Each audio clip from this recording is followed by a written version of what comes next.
नमस्कार, मैं हूं कुमार गजेंद्र। जनपद ऑन द स्पॉट में आपका स्वागत है।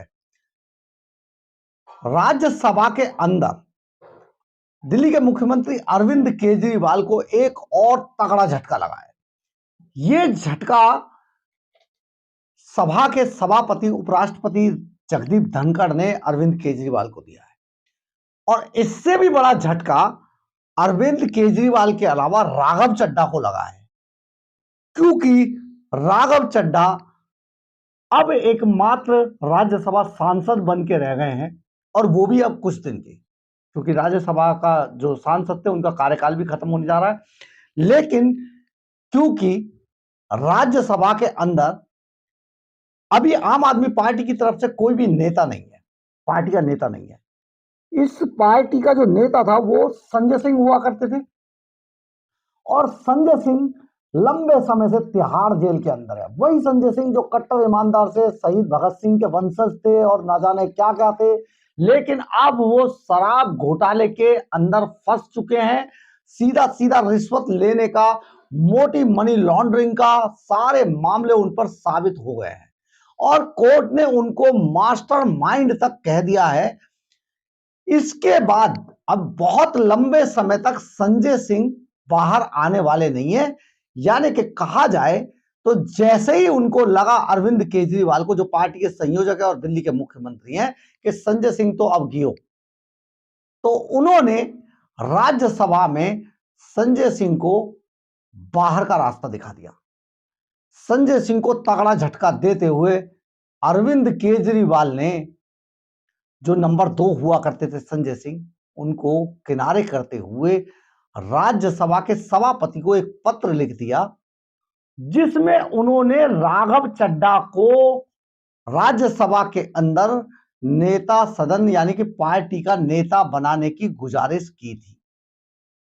यह गुजारिश उन्होंने इसलिए की थी कि अब वो संजय सिंह को देखना नहीं चाहते, और संजय सिंह अब उनके लिए कोई ज्यादा मायने नहीं रखते हैं, क्योंकि संजय सिंह अब बर्फ में लग चुके हैं।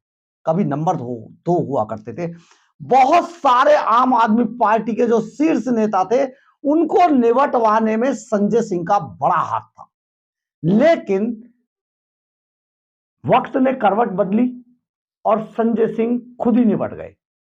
जैसे ही वो निबटे, केजरीवाल ने पहले की तरह फिर से एक चाल चली, हमेशा की तरह, कि संजय सिंह को बाहर का रास्ता दिखा दिया, और उन्होंने जगदीप धनखड़ को सीधे एक पत्र लिख दिया कि राघव चड्ढा को राज्यसभा के अंदर पार्टी का नेता बना दिया जाए। लेकिन अब जगदीप धनखड़ ने केजरीवाल को तगड़ा झटका दिया, और यह झटका केजरीवाल से होते हुए राघव चड्ढा को लगा है। इसे कहते हैं जोर का झटका धीरे से लगा। तो ये जो राघव चड्ढा को जो दिया है, केजरीवाल ने एक पत्र लिखकर जगदीप धनखड़ को, राघव चड्ढा को नेता, पार्टी का नेता बनाने की गुजारिश की थी। कहा था कि इनको पार्टी का नेता बना दिया जाए।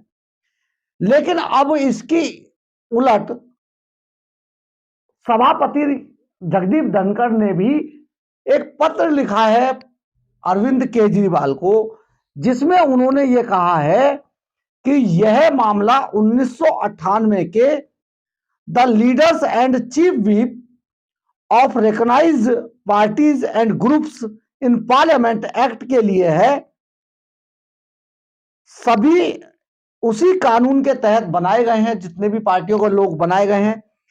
इसलिए आपकी रिक्वेस्ट मौजूदा कानून के तहत नहीं आती, इसलिए इसे अस्वीकार किया जाता है। यानी कि राघव चड्ढा नेता, पार्टी के नेता नहीं बन सकते राज्यसभा के अंदर। राघव चड्ढा सुप्रीम कोर्ट में दौड़ लगाकर अपनी राज्यसभा की संसद सदस्यता तो बचाने में कामयाब रहे थे, लेकिन राज्यसभा में नेता, पार्टी के नेता नहीं बन पाए। ये एक बड़ा झटका है राघव चड्ढा के लिए। हम आपको यह भी बताते हैं, दिसंबर की शुरुआत में अरविंद केजरीवाल ने यह प्रस्ताव उपराष्ट्रपति और सभापति जगदीप धनखड़ को राघव चड्ढा के राज्यसभा में आपका नेता नियुक्त करने का प्रस्ताव भेजा था। नवंबर में जो है उन्हें ये बहुत उम्मीद थी कि पार्टी राज्यसभा में उनकी इस बात को मान लिया जाएगा, लेकिन जो डिसीजन आया सभापति जगदीप धनखड़ साहब का, उसके अनुसार राघव चड्ढा अब पार्टी में उनकी बहुत ज्यादा वक़्त नहीं रह गई है। हम आपको यह भी बताते हैं कि 11 अगस्त को राघव चड्ढा को राज्यसभा से निलंबित कर दिया गया था। इसके बाद बहुत लंबे समय तक वो इस कोशिश में रहे, क्योंकि वो लगातार बदतमीजी करते थे, लगातार वो हो हल्ला मचाते रहते थे, राज्यसभा के सदन को डिस्टर्ब करते थे, इसलिए उन्हें निलंबित किया गया था। फिर वो अपने निलंबन के खिलाफ सुप्रीम कोर्ट में चले गए।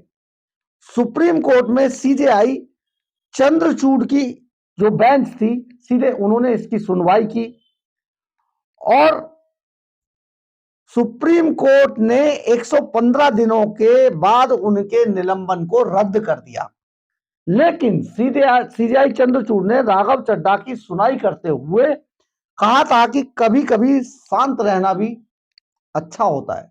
उन्होंने राघव चड्ढा को सलाह दी थी सीजेआई चंद्रचूड़ ने कि कभी कभी शांत रहना भी अच्छा होता है। उन्हें सदन में अपने व्यवहार के लिए सभापति से माफी मांगने और उनसे रिक्वेस्ट करने की भी गुजारिश की थी, पर्सनल रूप से मिलने के लिए। नवंबर में उन्हें मिलने, सभापति जगदीप धनखड़ से मिलने और अपने व्यवहार के लिए माफी मांगने के लिए कहा था। साथ ही उन्होंने, सीजेआई ने यह भी उम्मीद जताई थी कि आपके व्यवहार को देखते हुए, आपकी उम्र को देखते हुए जगदीप धनखड़ साहब भी बड़ा दिल दिखाएंगे और आपको माफ कर देंगे, लेकिन आप चले जाइए, उनसे माफी मांग लीजिए। और राघव चड्ढा ने माफी मांग ली तो उनकी बहाली हो गई राज्यसभा के अंदर। लेकिन इसी वक्त सेम टाइम, सेम आप कंडीशंस देखिए कि तुरंत अरविंद केजरीवाल ने उन्हें सदन के अंदर आपका नेता बनाने के लिए एक पत्र लिख दिया सभापति जगदीप धनखड़ को। लेकिन अब राज्यसभा के सभापति जगदीप धनखड़ और उपराष्ट्रपति ने उनके इस पत्र को अस्वीकार कर दिया है और उसमें बाकायदा यह बताया है। ये एक बड़ा झटका है आम आदमी पार्टी के लिए। और अब राघव चड्ढा सिर्फ राज्यसभा के सांसद मात्र हैं। केजरीवाल साहब विपासना में लीन हैं। उन्हें हालांकि तो सारी चीजों की खबर उन्हें लगातार मिल रही होगी, उनकी टेंशन विपासना के कार्यक्रम में लगातार बढ़ रही होगी, लेकिन अभी वो कर कुछ नहीं सकते हैं क्योंकि ईडी लगातार उनके पीछे पड़ी है और तीसरा सम्मन जारी हो चुका है।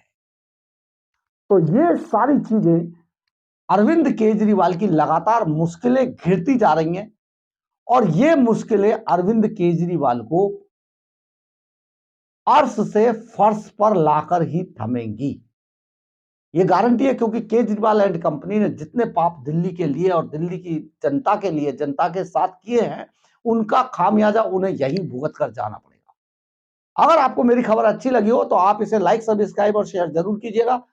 कमेंट्स बॉक्स में अपनी राय जरूर रखिएगा, इससे हमें ऊर्जा मिलती है। जय हिंद, जय भारत।